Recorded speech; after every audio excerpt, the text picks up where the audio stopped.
सोनपुर गांव में अनीता नाम की एक महिला अपने पति के साथ रसमलाई की दुकान चलाती थी।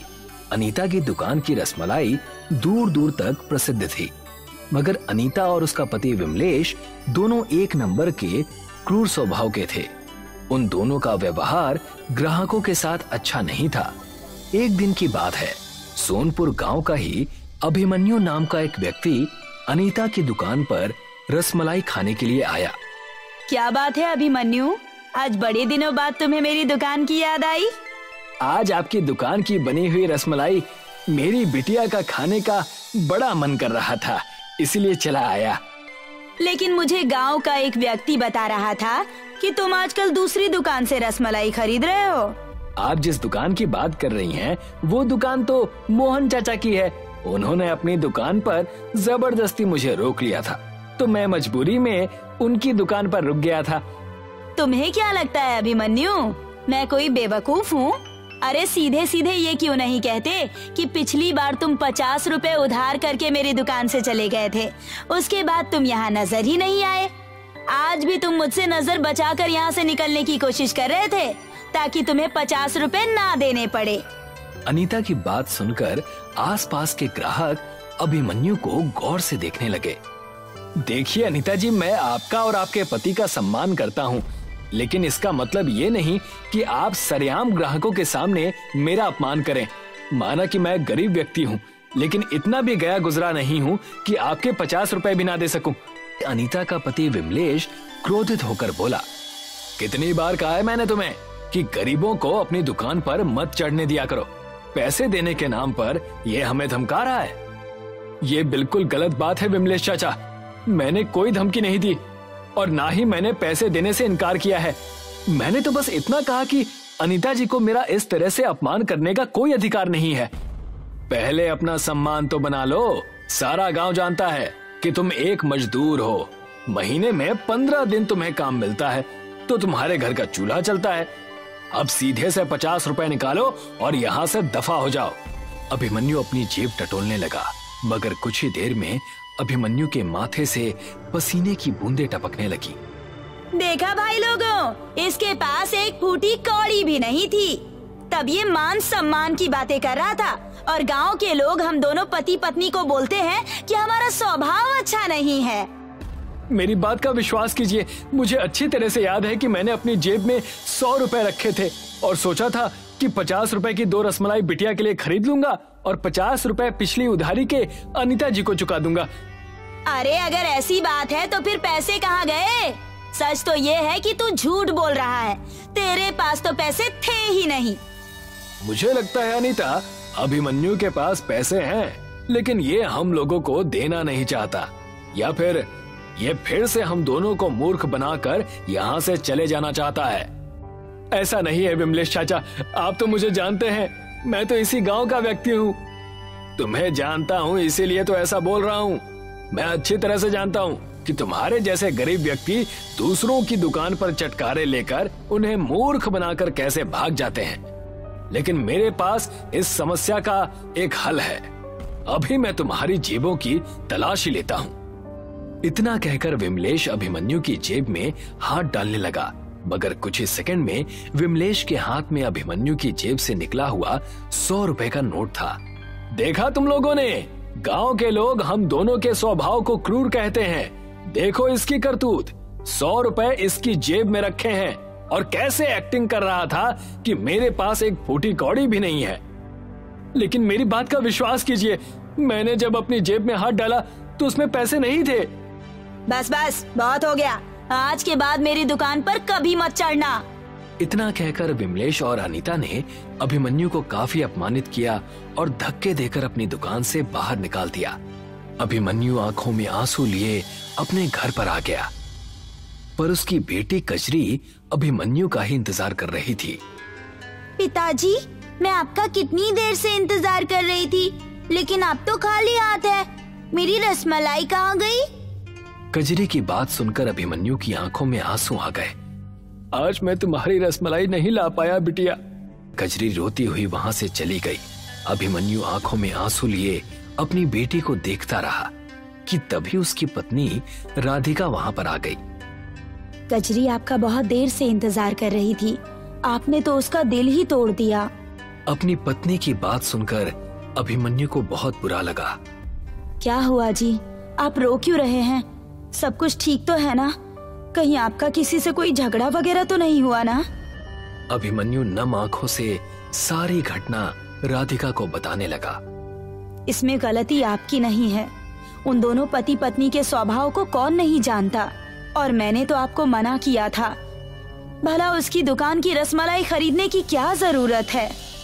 मुझे भी उनकी दुकान की रसमलाई खरीदने का कोई शौक नहीं था।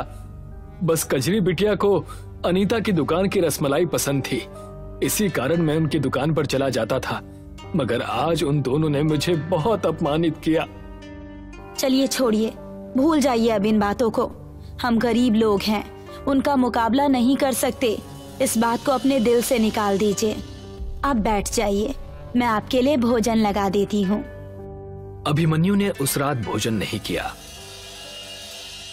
अगले दिन जब अभिमन्यु काम पर गया, गांव का ठेकेदार जिसके यहाँ पर अभिमन्यु इस समय काम कर रहा था, उसने मजाक उड़ाते हुए अभिमन्यु से कहा, अभिमन्यु, मुझे तुमसे ऐसी उम्मीद नहीं थी।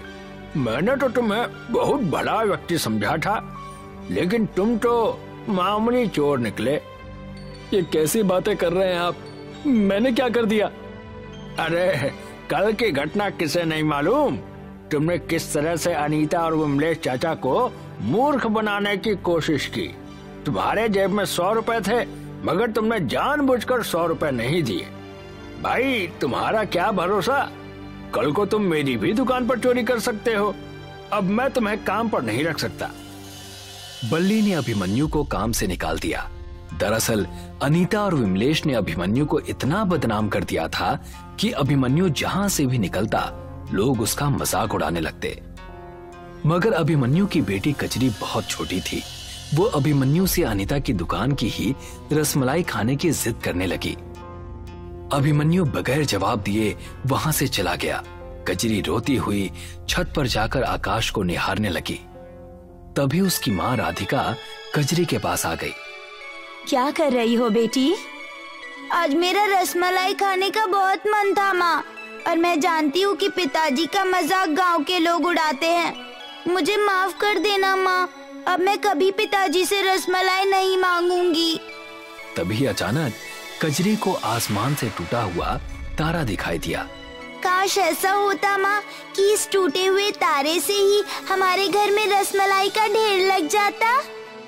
कजरी ने इतना कहा ही था कि तभी आसमान रंग बिरंगे किरणों से नहा उठा और देखते ही देखते सैकड़ों तारे टूटने लगे। ये देखकर राधिका बुरी तरह से घबरा गई। मगर कुछ देर में वो टूटे हुए तारे आसमान से सीधे राधिका के घर की छत पर आकर रसमलाई के रूप में गिर गए। ये देखकर कजरी बहुत खुश हो गई, मगर राधिका बुरी तरह से डर गई। कजरी उन टूटे हुए तारों की रसमलाई खाने लगी। उसे मत खाओ बेटी, पता नहीं वो क्या है। राधिका ने इतना कहा ही था कि तभी एक टूटा हुआ तारा दोबारा जमीन पर गिरा। पुरुष तारे ने एक बेहद सुंदर पुरुष का रूप धारण कर लिया। अभिमन्यु चुपके से ये सब देख रहा था।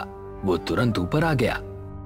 वो सुंदर पुरुष अभिमन्यु की ओर देखकर बोला, घबराओ मत अभिमन्यु, मैं एक जादुई तारा हूं और तुम सबकी मदद करने आया हूं। लेकिन हम कैसे विश्वास कर ले कि तुम एक जादुई तारे हो? जब कल तुम्हारा सरेआम अपमान हो रहा था, तब मैं इस बात को जानता था कि अनीता और विमलेश ने जानबूझकर तुम्हारा अपमान किया था। हमारे जादुई तारों में रहने वाले लोग रसमलाई को बहुत पसंद करते हैं। तुम्हारा अपमान हमारा अपमान है। आज के बाद पृथ्वी पर जादुई तारों की बनी हुई रसमलाई बिका करेगी और उसे तुम बेचोगे। ये मेरा आदेश है। इतना कहकर वो पुरुष वहां से गायब हो गया और सैकड़ों तारे अभिमन्यु के घर पर गिरने लगे। देखते ही देखते अभिमन्यु का घर रसमलाइयों के ढेर से भर गया। अगले दिन अभिमन्यु अपने घर के सामने उस रसमलाई को रखकर बेचने लगा। अभिमन्यु के घर पर कुछ ग्राहक अभिमन्यु के पास आकर बोले, ये क्या है? ये रसमलाई है भैया। ठीक है, एक दे दीजिए। उस ग्राहक ने जैसे ही एक रसमलाई खाई तो उस रसमलाई को खाते ही वो आनंदित हो उठा। मैंने दुनिया की हर दुकान की रसमलाई खाई है, मगर ऐसी रसमलाई मैंने कभी जीवन में नहीं खाई। कुछ ही दिनों में अभिमन्यु के घर पर गांव के लोगों की और बहुत सारे लोगों की रसमलाई खरीदने की भीड़ लगने लगी। अभिमन्यु ने कुछ ही महीने में बाजार से बहुत बड़ी दुकान खरीदकर उन रसमलाइयों को बेचने लगा। और ये बात विमलेश और अनीता को बिल्कुल पसंद नहीं आई। मेरी समझ में नहीं आता अनीता कि अभिमन्यु के पास इतना धन आया कहां से। इसी बात ने तो मेरा दिमाग खराब कर दिया है। कहीं हमने उसे अपमानित करके कोई गलती तो नहीं कर दी? अरे हमने क्या गांव के किसी व्यक्ति को पहली बार अपमानित किया है? आज हम दोनों पति पत्नी नजर रखेंगे। मुझे गांव के कुछ लोगों ने बताया है कि रात के वक्त अभिमन्यु की छत के ऊपर अचानक आकाश से रंग बिरंगी किरणें फूटने लगती हैं। मुझे लगता है कि सारा रहस्य उन किरणों में है। शायद तुम ठीक कह रहे हो। उस रात से अनीता और विमलेश चुपके से अभिमन्यु के घर पर नजर रखने लगे। उन्होंने देखा कि आसमान में से टूटे हुए तारे अभिमन्यु के घर की छत के नीचे गिरने लगे और कुछ ही देर में वो रसमलाइयों में परिवर्तित हो गए। इस तरह से तो अभिमन्यु को रसमलाई खरीदनी भी नहीं पड़ती होगी। तुम चिंता क्यों करते हो? मैं यहाँ पर खाली हाथ नहीं आई, बल्कि अपने साथ कुछ लाई हूँ। इतना कहकर अनीता और विमलेश अभिमन्यु के घर पर पेट्रोल छिड़कने लगे, मगर जैसे ही उन दोनों ने उस घर में आग लगाने की कोशिश की, वहां पर अभिमन्यु आ गया। ये तुम दोनों मेरे घर पर क्या कर रहे हो? अभिमन्यु को देखकर विमलेश बुरी तरह से घबरा गया, मगर अनीता बेशर्मों की तरह अभिमन्यु से बोली, तुम्हें दिखाई नहीं दे रहा? तुम्हारे घर पर पेट्रोल छिड़क रहे हैं। क्या? लेकिन हमने तुम्हारा क्या बिगाड़ा है? तुम्हारी वजह से हमारी रसमलाई बिकनी बंद हो गई है। अब मुझे सीधी तरह से बता दो कि ये सारा माजरा क्या है। कैसे तुम्हारे ही घर की छत पर टूटे हुए तारे गिरते हैं और रसमलाई में परिवर्तित होते हैं? नहीं, वो मैं तुम्हें नहीं बता सकता। तभी राधिका और कजरी वहां पर आ गए। अभिमन्यु, ये दोनों यहाँ क्या कर रहे हैं? तुम्हें पता है, ये दोनों हम दोनों के घर को आग लगा रहे थे। तुम दोनों को शर्म नहीं आती ये घटिया हरकत करते हुए? तो अब तुम दोनों की औकात इतनी बढ़ गई है कि तुम मुझसे सवाल करोगी? हाँ? अचानक आसमान से रंग बिरंगी किरणें अनीता, विमलेश, अभिमन्यु, राधिका और कजरी के ऊपर फूट पड़ी और देखते ही देखते वो गायब हो गए। कुछ ही क्षणों में उनने स्वयं को एक अजीब सी दुनिया में पाया, जहां पर बहुत से तारे जगमगा रहे थे। बहुत से तारे टूटकर नीचे गिर रहे थे, मगर जैसे ही एक तारा टूटता वो रसमलाई में परिवर्तित हो जाता। ये देखकर सभी लोग हैरान रह गए। तभी अचानक वही पुरुष सुनहरी किरणों के साथ वहां पर अचानक आ गया। उस पुरुष को देखकर अनीता और विमलेश बुरी तरह से घबरा गए। कौन हो तुम? और ये हम किस जगह पर हैं? मैं जादुई तारों का मालिक हूँ। हमारी दुनिया में भोजन के रूप में रसमलाई ही होती है और हम अपने ग्राहकों का बहुत सम्मान करते हैं, और जो ग्राहकों का अपमान करता है हम उसे दंडित करते हैं। तुम दोनों काफी वर्षों से अपने गांव में ग्राहकों के साथ अपमानजनक व्यवहार कर रहे हो। तुम्हें इसका दंड अवश्य मिलेगा, और वो दंड ये है कि तुम आजीवन इस जादुई तारों के कारागार में रहोगे और कभी भी अपनी दुनिया में वापस नहीं जा पाओगे। अनीता और विमलेश ने स्वयं को एक कारागार में बंद पाया। ये मेरी दुनिया है। जब तक तुम्हारी मर्जी हो तुम यहाँ पर रहना, और जब तुम जाना चाहो बस अपनी आंखें बंद करके अपने घर को याद कर लेना, तुम घर पहुंच जाओगे। अभिमन्यु अपने परिवार के साथ काफी दिन उस जादुई तारों में रहा और कुछ दिनों बाद अभिमन्यु पृथ्वी पर लौट आया। अभिमन्यु आज भी टूटे हुए तारों से बनी हुई रसमलाई बेचता है। भागलपुर गांव में रंजीत रहता था। गांव में सूखा पड़ने की वजह से वो पूरी तरह से जमींदारों के कर्ज में डूब चुका था। पूरे गांव से रंजीत कर्जदार हो गया था। अनपढ़ और नाकामयाब होने की वजह से रंजीत शहर जाकर गांव वालों से छुपकर भीख मांगकर अपना गुजारा करता था। अपने गांव से निकलते ही भिखारी के वेश में आकर वो शहर चला जाता। भगवान के नाम पर दे दो बेटा, बहुत बूढ़ा हो गया हूँ, गरीब भी हूँ। ठीक ठाक तो दिख रहे हो, जाकर काम क्यों नहीं कर लेते? बेटे अगर कुछ देना है तो दो, वरना रास्ता नापो। रंजीत हमेशा ऐसा ही करता। हमेशा गांव से शहर आकर सड़कों और तरह तरह की जगहों पर भीख मांगता और अपने दिन की कमाई करके गांव चला जाता। जमींदार साहब, वो देखिए, वहाँ से रंजीत आ रहा है। उससे अपने खेत का ब्याज मांग लीजिए, वरना कल सुबह फिर से भाग जाएगा। तुमने सही कहा, अब तो ये मेरे सोने के बाद गांव आता है और मेरे उठने से पहले गायब हो जाता है। जमींदार और मुंशी रंजीत के घर आ पहुंचते हैं। आज तुम्हारे दर्शन हुए हैं मालिक। आपने मेरे सारे खेत ले लिए, अब बस ये छोटी सी कुटिया ही बची है। आप इसे भी हथियाना चाहते हैं? तुम ब्याज नहीं भरोगे तो हम सब ले लेंगे, इस घर को भी। ये लीजिए आपके ब्याज के पैसे, और अगले महीने मैं पूरे पैसे देकर अपना खेत छुड़ा लूंगा। रंजीत के हाथ में पैसे देखकर दोनों भौचक्के रह गए। जमींदार ने पैसे लिए और घर की चौखट से गुस्से से चला गया। इसके पास इतने पैसे आए कहां से? और भाव ताव से तो पता चल रहा है कि ये कोई गांव का बड़ा साहब हो।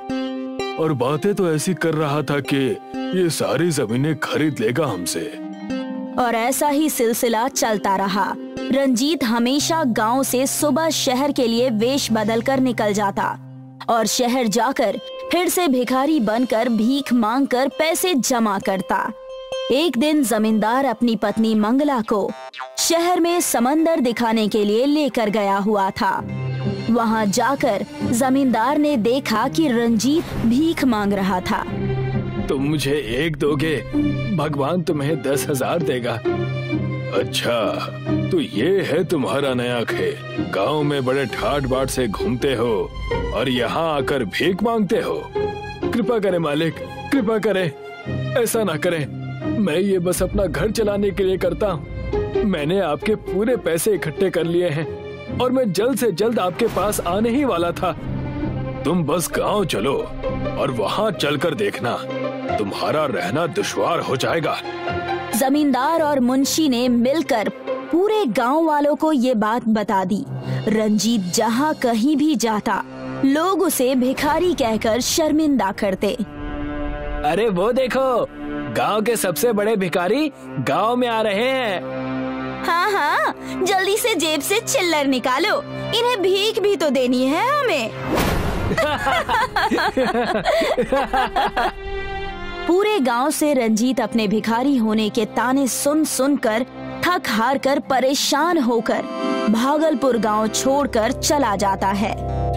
उस जमींदार ने मेरी जमीन ले ली, मेरा घर ले लिया, मेरा सब कुछ खत्म हो गया। भगवान ने अनाथ भेजा था, आज इस उम्र में भी मैं अकेला ही हूँ। इस जीवन में रोने से अच्छा है कि मैं ये जीवन ही त्याग दूं। रंजीत ऊंचे पहाड़ पर चढ़कर गहरी सोच में पड़ा ही था। वहाँ पर एक तपस्वी साधु तपस्या में लीन थे और उनकी आँख खुल गई। उन्होंने देखा कि रंजीत उस पहाड़ की चोटी पर खड़ा है। तुम बहुत परेशान लग रहे हो बालक, क्या समस्या है? और यहाँ इस चोटी पर सालों से कोई नहीं आया, तुम यहाँ क्यों आए हो? मैं क्या बताऊं, मेरी जिंदगी यहाँ पहाड़ से, इस खाई से भी ज्यादा गहरी और बेकार है। रंजीत अपनी सारी बातें उस तपस्वी साधु को बताता है। मेरी तपस्या भंग करने का मैं तुम्हें दंड भी दे सकता हूँ, लेकिन तुम्हारी परेशानी बहुत जटिल है, इसलिए मेरे पास तुम्हारे लिए एक बेहतरीन उपाय है। तपस्वी साधु ने अपने कमंडल से पानी का जल निकालकर रंजीत के ऊपर छिड़क दिया। रंजीत ने जैसे ही आंखें बंद की, रंजीत के ऊपर एक बड़ी सी रोशनी आ गई और रंजीत अपने भिखारी के वेश में आ गया। ये आप क्या कर रहे हैं और मैं इस भेष में कैसे आ गया? मैंने तुम्हें आशीर्वाद दिया है, तुम जब भी इस भेष में कुछ भी भिक्षा लोगे, वो भिक्षा 4 गुना ज्यादा हो जाएगी, लेकिन सिर्फ इस भेष में रहने पर ही। और इसकी शुरुआत मैं करता हूँ। आप क्या करने वाले हैं गुरुजी? मैं ये सोने के सिक्के तुम्हें भिक्षा में दे रहा हूँ। बहुत कम ऐसे होते हैं जिन्हें साधु भिक्षा देते हैं। मैं इसे तुम्हें आशीर्वाद के तौर पर दे रहा हूँ। मैं इसे एक सपना समझूं या क्या समझूं? ये मेरे साथ भगवान ने कैसा खेल खेला है, मुझे कुछ समझ में नहीं आ रहा। जैसे ही तपस्वी साधु ने एक सोने का सिक्का दिया, रंजीत के भिखारी के वेश में होने के कारण वो सिक्का 4 गुना ज्यादा हो गया। रंजीत की आंखें उन सिक्कों को देखकर हैरान हो गई।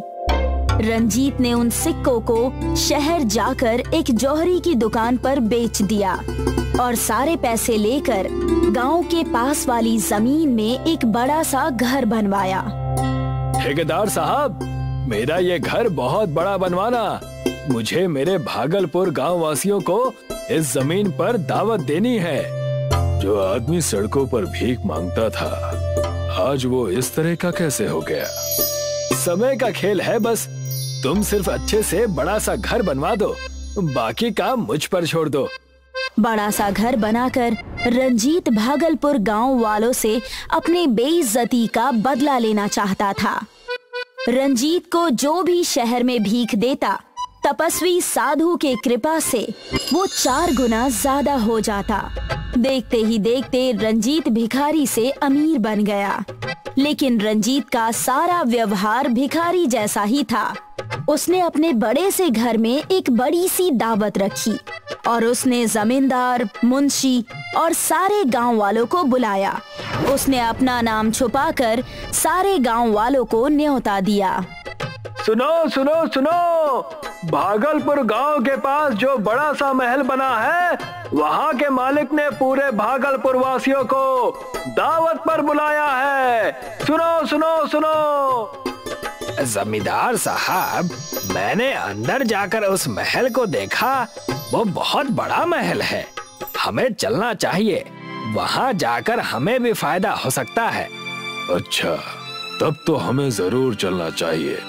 सारे गांव वाले दावत के नाम पर बहुत खुश हो जाते हैं और दावत पर चले जाते हैं। उस दावत में रंजीत अपने भिखारी के वेश में ही होता है। उसे वहां देखकर जमींदार और मुंशी कहते हैं, तुम यहाँ भी आ गए? घर बसा नहीं कि भिखारी पहले ही आना शुरू? आने दो मालिक, आने दो। अच्छी भीख मिल जाएगी ना यहाँ पर। जमींदार और मुंशी की बात सुनकर वहाँ पर ठेकेदार आ जाता है और वो कहने लगता है, जिसे आप भिखारी समझ रहे हैं, ये बड़ा सा महल उनका ही है। ये क्या बकवास है? ठेकेदार, तुम होश में तो हो? मैं सच कह रहा हूँ, ये महल मैंने ही बनाया है और ये रंजीत जी का ही महल है। लेकिन ऐसे कैसे? ये तो शहर में भीख मांगा करता था और आज इतने बड़े महल का मालिक रंजीत कैसे हो गया? तब वहाँ रंजीत कहता है, मैं तो बस अपने हालातों की वजह से भीख मांगा करता था, लेकिन आप सब अपने कर्मों से मांग रहे हैं। सब कुछ होते हुए भी तुम्हारे पास कुछ नहीं है। मेरे पास कुछ ना होकर भी अब सब कुछ है। रंजीत की बात सुनकर दोनों बहुत उदास हुए और सारे गांव वाले शर्मिंदा हो गए और रंजीत से माफी मांगने लगे। लेकिन उसके बाद भी रंजीत शहर जाकर भीख मांगकर अपनी जिंदगी जीता था।